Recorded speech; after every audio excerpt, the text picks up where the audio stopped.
This is Tiger Ascari. Thanks for coming back. Christianity. You know, it's something that I've over time and over my life I've gone through like different evolutions and I think most people do when they're trying to figure things out. In high school, I was an atheist. When I first joined the army, I explored Buddhism. But, you know, from my last video, one thing that kind of always persisted in my mind was why do bad things happen? If God exists, then why do bad things happen? And the reason why is it's because Satan exists as well. You see, we live in a world where both good and evil clash. And to do evil, to sin against God is the easy thing to do. It's very easy. It's very tempting. You know, taking religion out of it, you know, it's always easier to do the bad thing or the questionable thing, to go against the grain. And throughout my life, I always found myself, you know, trying to be just in general, good person. But then there were situations where I was like, why would someone do that? Why would someone hurt that person? Or why would this person do that bad thing?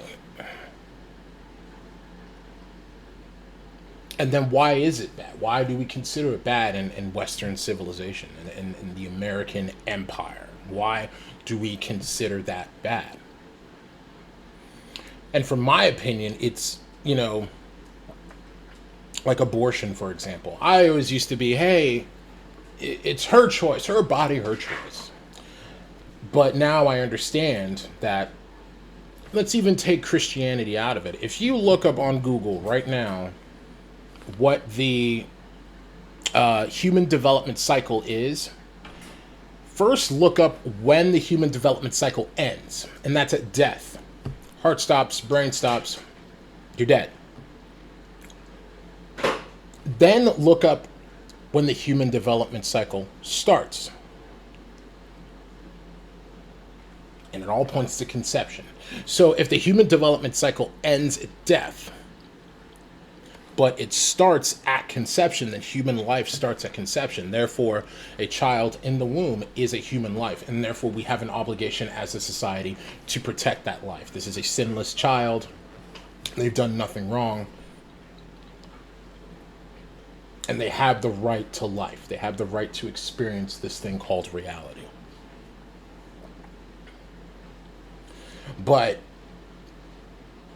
we've encouraged generations of women to think that it's okay to abort children, even in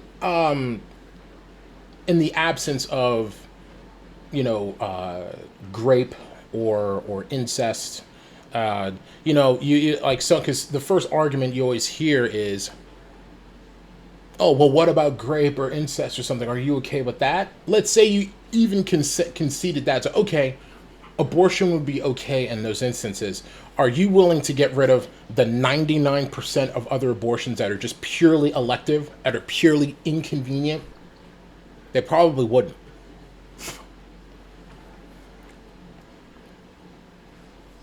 In my opinion, the reason why evil has really, it seems like it's all around us, and it's just constricting and pressing on all avenues of civilization, is simply because Christians as a whole have pulled back, and we allowed this liberal secularism to persist now. And it's not in our benefit. It's in the benefit of the sociopathic control freaks who have no moral, like, there's nothing too depraved for them. Like in my last video, the ends justify the means. which is why I want to get closer to Christ. I really do. I've been exploring Orthodoxy and Catholicism. Orthodoxy makes more sense to me. Um,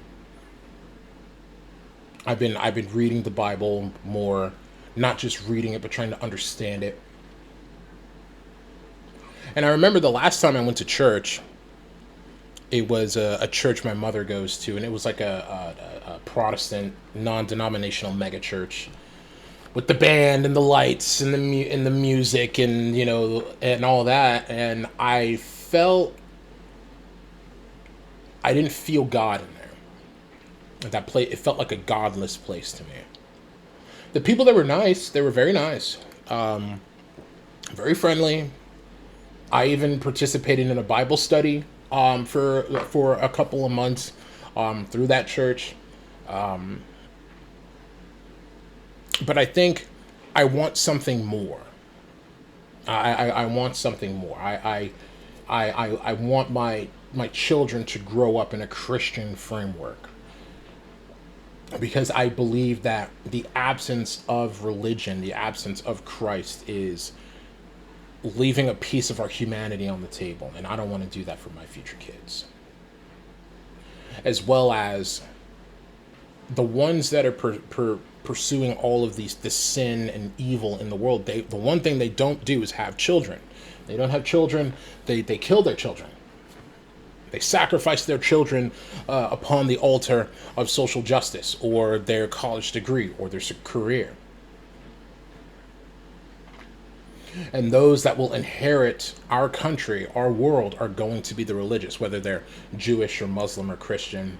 That's why I implore, any Christian, Orthodox, Protestant, Catholic, have as many children as you can. Have 3, 4, 5, as many children as you can. I would like to, I want to have kids.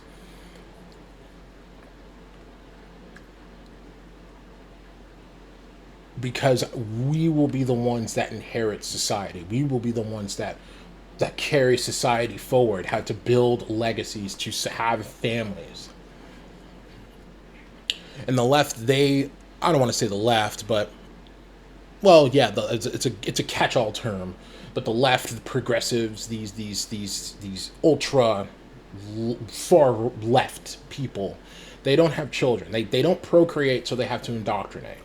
That's why they have to get into the schools, and they that's why they believe in transgender children and non-binary children and gender theory and all this other madness. They have to indoctrinate your kids, or they'll just import a new population of people to create this underclass that's perpetual. That's just perpetually dependent on the government that brought them there in the first place. That's not going to produce a strong society. Remember, it was the nuclear family that made America what it is. I would like to work hard enough and enough to where, my girlfriend, but in the future maybe, like, I would want to work hard enough to where my wife wouldn't need to work. She wants to, sure, but she wouldn't need to work. And then if I can do that, and then, she can raise the children, then we are going to be in a position that's above the average American now. And that's sad to say, but I think as men, we should be building strong families for what's to come.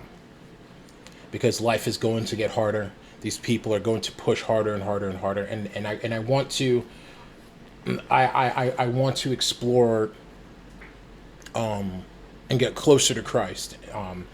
Probably through Orthodoxy, more than likely. I've been reading a lot of Christian history, and Orthodoxy just makes a lot of sense to me.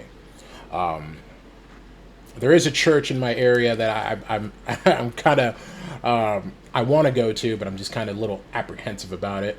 Not apprehensive, just I want to make sure I go in there and I know what to do.